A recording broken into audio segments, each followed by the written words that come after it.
کتاب مقدس میں سے متی کی انجیل کے 19ویں باب کی تلاوت۔ جب یسوع یہ باتیں ختم کر چکا تو ایسا ہوا کہ گلیل سے روانہ ہو کر یردن کے پار یہودیہ کی سرحدوں میں آیا، اور ایک بڑی بھیڑ اس کے پیچھے ہو لی، اور اس نے انہیں وہاں اچھا کیا۔ اور فریسی اسے آزمانے کو اس کے پاس آئے اور کہنے لگے، کیا ہر ایک سبب سے اپنی بیوی کو چھوڑ دینا روا ہے؟ اس نے جواب میں کہا، کیا تم نے نہیں پڑھا کہ جس نے انہیں بنایا اس نے ابتدا ہی سے انہیں مرد اور عورت بنا کر کہا کہ اس سبب سے مرد باپ سے اور ماں سے جدا ہو کر اپنی بیوی کے ساتھ رہے گا، اور وہ دونوں ایک جسم ہوں گے۔ پس وہ دو نہیں بلکہ ایک جسم ہے، اس لیے جسے خدا نے جوڑا ہے اسے آدمی جدا نہ کرے۔ انہوں نے اس سے کہا، پھر موسیٰ نے کیوں حکم دیا ہے کہ طلاق نامہ دے کر چھوڑ دی جائے؟ اس نے ان سے کہا کہ موسیٰ نے تمہاری سخت دلی کے سبب سے تم کو اپنی بیویوں کو چھوڑ دینے کی اجازت دی، مگر ابتدا سے ایسا نہ تھا۔ اور میں تم سے کہتا ہوں کہ جو کوئی اپنی بیوی کو حرام کاری کے سوا کسی اور سبب سے چھوڑ دے اور دوسری سے بیاہ کرے وہ زنا کرتا ہے، اور جو کوئی چھوڑی ہوئی سے بیاہ کر لے وہ بھی زنا کرتا ہے۔ شاگردوں نے اس سے کہا کہ اگر مرد کا بیوی کے ساتھ ایسا ہی حال ہے تو بیاہ کرنا ہی اچھا نہیں۔ اس نے ان سے کہا کہ سب اس بات کو قبول نہیں کر سکتے مگر وہی جن کو یہ قدرت دی گئی ہے، کیونکہ بعض کھوجے ایسے ہیں جو ماں کے پیٹ ہی سے ایسے پیدا ہوئے، اور بعض کھوجے ایسے ہیں جن کو آدمی نے کھوجا بنایا، اور بعض کھوجے ایسے ہیں جنہوں نے آسمان کی بادشاہی کے لیے اپنے آپ کو کھوجا بنایا۔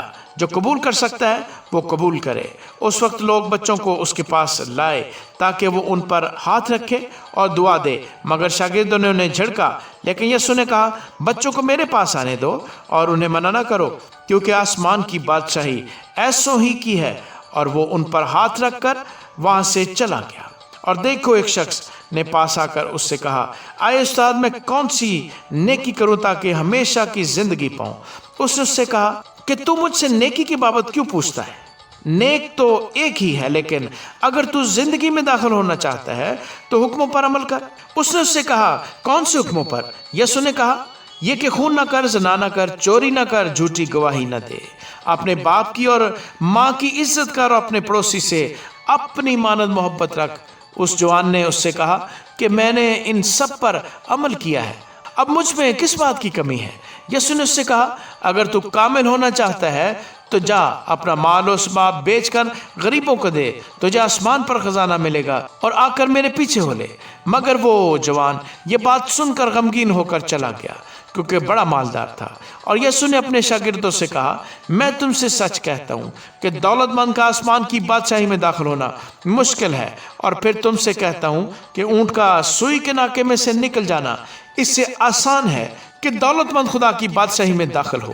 شاگرد یہ سن کر بہت ہی حیران ہوئے اور کہنے لگے کہ پھر کون نجات پا سکتا ہے؟ یسوع نے ان کی طرف دیکھ کر کہا کہ یہ آدمیوں سے تو نہیں ہو سکتا، لیکن خدا سے سب کچھ ہو سکتا ہے۔ اس پر پطرس نے جواب میں اس سے کہا، دیکھ، ہم تو سب کچھ چھوڑ کر تیرے پیچھے ہو لیے ہیں، پس ہم کو کیا ملے گا؟ یسوع نے ان سے کہا، میں تم سے سچ کہتا ہوں کہ جب ابن آدم نئی پیدائش میں اپنے جلال کے تخت پر بیٹھے گا تو تم بھی جو میرے پیچھے ہو لیے ہو 12 تختوں پر بیٹھ کر اسرائیل کے 12 قبیلوں کا انصاف کرو گے۔ اور جس کسی نے گھروں یا بھائیوں یا بہنوں یا باپ یا ماں یا بچوں یا کھیتوں کو میرے نام کی خاطر چھوڑ دیا ہے، اس کو 100 گنا ملے گا اور ہمیشہ کی زندگی کا وارث ہوگا۔ لیکن بہت سے اول آخر ہو جائیں گے اور آخر اول ہو جائیں گے۔ آمین۔